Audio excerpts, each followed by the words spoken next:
पिता को लोहे की रॉड से बेरहमी से पीटता रहा वीरेंद्र, किसी ने बचाने की नहीं जुटाई हिम्मत। धर्म गुरुओं का कहना शायद सच साबित हो रहा है। कलयुगी पुत्र ने अपने ही पिता को पीट पीट कर मार डाला और आसपास के लोग देखते रहे। नींद में सोई हुई अंधी जनता को क्या फिल्में, क्या धर्म ग्रंथ और क्या लोक कथाएं आज तक पूर्ण रूप से जगाने में सफल साबित नहीं हो पाए हैं। यह घटना इसका जीता जागता उदाहरण है। यदि आसपास के लोग चाहते तो इस घटना को रोका जा सकता था।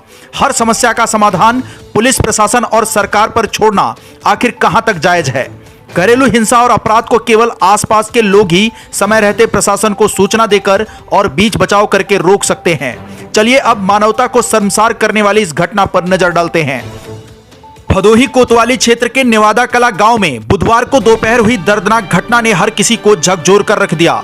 राजगीर अशोक गौतम को उसका बेटा वीरेंद्र लोहे की रॉड से बेरहमी से पीटता रहा। ग्रामीण देखते रहे, किसी ने अशोक को बचाने की हिम्मत नहीं जुटाई। पिता की पिटाई के बाद आरोपी बेटा रक्त रंजित रॉड को लेकर दरवाजे के बाहर खड़ा हो गया।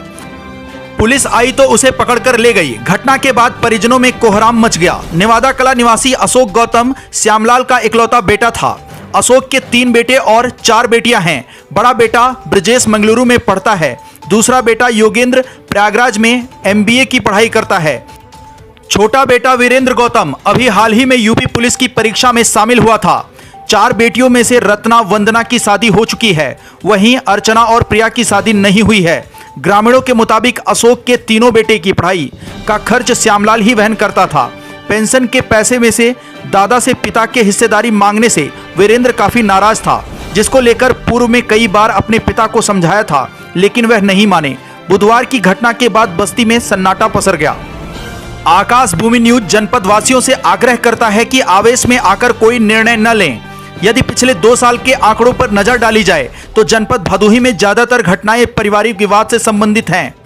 इससे कहीं ना कहीं साफ जाहिर होता है कि जहां एक तरफ ऐसे बुद्धिजीवी जो आसपास के लोगों में विवाद को बढ़ाने से रोकने में महत्वपूर्ण भूमिका निभाते रहे हैं, उनकी संख्या धीरे धीरे कम हो रही है। वहीं दूसरी ओर बेवजह का आक्रोश इन घटनाओं की प्रमुख वजह बनता जा रहा है। आकाश भूमि न्यूज जनपद वासियों से अपील करता है कि किसी भी जुर्म को करने से पहले और आवेश में आने से पहले घटना के परिणाम के बारे में अवश्य सोचें, क्योंकि अपनों से विवाद कहीं ना कहीं आक्रोश शांत होने के बाद खुद को ही कष्ट देता है। यदि कोई विवाद है तो शांतिपूर्वक बैठकर उसका निस्तारण करें और संभव हो तो बिचौलियों का सहारा लिए बगैर पारिवारिक विवाद का निस्तारण शांतिपूर्ण ढंग से घर में बैठकर करें। समस्या का हल निकल जाएगा। जनपद भदोही से सुरेश कुमार मिश्रा के साथ दीपक कुमार मिश्रा की रिपोर्ट। आज दिनांक 11 सितंबर को दोपहर लगभग 12:30 बजे थाना भदोही पर सूचना प्राप्त हुई कि थाना क्षेत्र के ग्राम नेवादा कला निवासी अशोक कुमार गौतम उम्र 50 वर्ष को उसके पिता श्यामलाल के कहने और उकसाने पर उसी के बेटे वीरेंद्र के द्वारा लाठी से पीटकर गंभीर रूप से घायल किया गया। सूचना पर तत्काल थाना भदोही पुलिस के द्वारा मौके पर पहुंचकर घायल को उपचार हेतु CHC भदोही ले जाया गया, जहां उपचार के दौरान उसकी मृत्यु हो गई। प्रकरण के संबंध में मृतक की पत्नी की तहरीर के आधार पर आरोपी श्यामलाल एवं वीरेंद्र के विरुद्ध संगत धाराओं में अभियोग पंजीकृत कर लिया गया है। दोनों आरोपियों को हिरासत में लेकर अग्रिम विधिक कार्रवाई की जा रही है।